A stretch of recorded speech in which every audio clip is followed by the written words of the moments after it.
Good morning সকলকে। Hello বন্ধুরা, আমি সায়ন্তিকা আর সায়ন্তিকা ডায়েরিজ নতুন একটি ভিডিওতে আপনাদের সকলকে জানাই স্বাগত। তার সঙ্গে জানাই আমাদের এই ওয়েস্ট সিকিম যাত্রার পার্ট 6-এ আপনাদের সকলকে স্বাগত। আজ আমাদের পেলিংয়ে ডে 2 ছিল এটা। আর ডে 1 অবধি আমরা কী করেছি সেগুলো কিন্তু সব আগের ভিডিও অবধি আপনাদের সঙ্গে শেয়ার করেছি। তো সকালবেলায় বাইরে যে একটা সুন্দর দৃশ্য আমাদের জন্য অপেক্ষা করছে, তার জন্য আর কিন্তু নিজেকে আটকে রাখতে পারলাম না।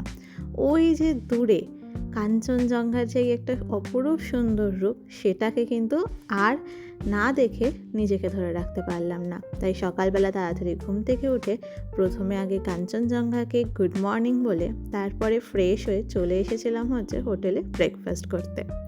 তো আমরা যেই হোটেলে ছিলাম আপার পেলিংয়ে, সেখানে কিন্তু এটা কমপ্লিমেন্টারি ব্রেকফাস্ট ছিল। আর প্রতিটা খাবার কিন্তু অসাধারণ খেতে ছিল।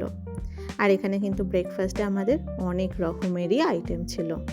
এখানে ব্রেড, পরোটা, পোহা, দই সমস্ত কিছু ছিল।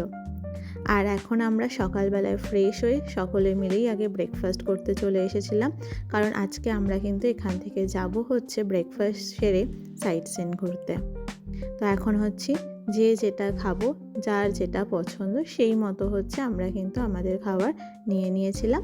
আর তারপরে ব্রেকফাস্ট করতে বসেছিলাম কিন্তু একটা সুন্দর একটা রূপ দেখতে দেখতে আপনাদের সঙ্গেও কিন্তু শেয়ার করব। তার আগে বলি, যদি আপনি আমার চ্যানেলে নতুন হয়ে থাকেন তাহলে অবশ্যই কিন্তু চ্যানেলটিকে ফলো, সাবস্ক্রাইব আর লাইক করে দেবেন এরকম আরও নতুন নতুন ভিডিও পাওয়ার জন্য। এই যে ব্রেকফাস্ট করতে করতে বাইরের এই বড় কাছের জানলা দিয়ে কাঞ্চনজঙ্ঘাকে দেখে আলাদাই একটা যেন মজা লাগছিল, সেটা আর বলে বোঝাতে পারবো না। শহরের এই কোলাহল থেকে পাহাড়ের এই নিরিবিলি জায়গায় এসে যেন একটা আলাদা রকমেরই আনন্দ লাগে। সবাই ভালো থাকবেন, সুস্থ থাকবেন। সবার সাথে দেখা হবে পরের একটি ভিডিওতে খুব জলদি। আর আমরা পেলিংয়ে কোথায় ছিলাম, কি করলাম সারাদিন, সেগুলো কিন্তু আপনাদের সকলের সঙ্গেই প্রত্যেকটা ভিডিওতে শেয়ার করে দিচ্ছি। টাটা।